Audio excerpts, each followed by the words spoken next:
पूजन आदि सब करके तब प्रभु श्री राम जी भरद्वाज जी के पास आए। उन्हें दंडवत प्रणाम करते हुए ही मुनि ने हृदय से लगा लिया।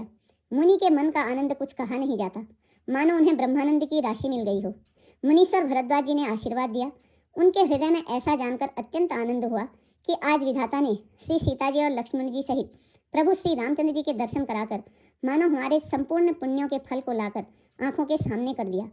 कुशल पूछकर मुनिराज ने उनको आसन दिए और प्रेम सहित पूजन करके उन्हें संतुष्ट कर दिया।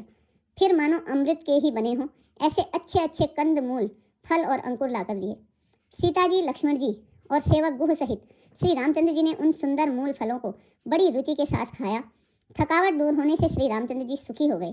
तब भरद्वाज जी ने उनसे कोमल वचन कहे, हे राम, आपका दर्शन करते ही आज मेरा तप, तीर्थ सेवन और त्याग सफल हो गया। आज मेरा जप, योग और वैराग्य सफल हो गया और आज मेरे संपूर्ण शुभ साधनों का समुदाय भी सफल हो गया। लाभ की सीमा और सुख की सीमा प्रभु के दर्शनों को छोड़कर दूसरी कुछ भी नहीं है।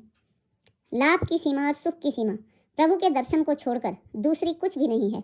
आपके दर्शन से मेरी सब आशाएं पूर्ण हो गईं। अब कृपा करके यह वरदान दीजिए कि आपके चरण कमलों में मेरा स्वाभाविक प्रेम हो। जब तक कर्म, वचन और मन से छल छोड़कर मनुष्य आपका दास नहीं हो जाता, तब तक करोड़ों उपाय करने से भी स्वप्न में भी वह सुख नहीं पाता। मुनि के वचन सुनकर उनकी भाव भक्ति के कारण आनंद से तृप्त हुए भगवान श्री रामचंद्र जी लीला की दृष्टि से सकुचा गए। तब अपने ऐश्वर्य को छिपाते हुए श्री रामचंद्र जी ने भरद्वाज मुनि का सुंदर सुयस करोड़ों प्रकार से कहकर सबको सुनाया।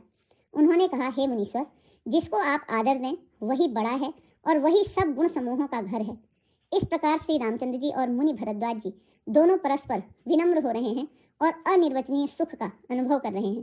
श्री राम, लक्ष्मण और सीता जी के आने की खबर पाकर प्रयाग निवासी ब्रह्मचारी, तपस्वी, मुनि, सिद्ध और उदासी सब श्री दशरथ जी के सुंदर पुत्रों को देखने के लिए भरद्वाज जी के आश्रम पर आए। श्री रामचंद्र जी ने हर किसी को प्रणाम किया।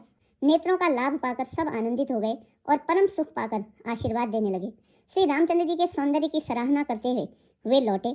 श्री रामचंद्र जी ने रात को वहीं विश्राम किया और प्रातःकाल प्रयागराज का स्नान करके और प्रसन्नता के साथ मुनि को सिर नवाकर श्री सीता जी, लक्ष्मण जी और सेवक गुह के साथ वे वहां से चले गए।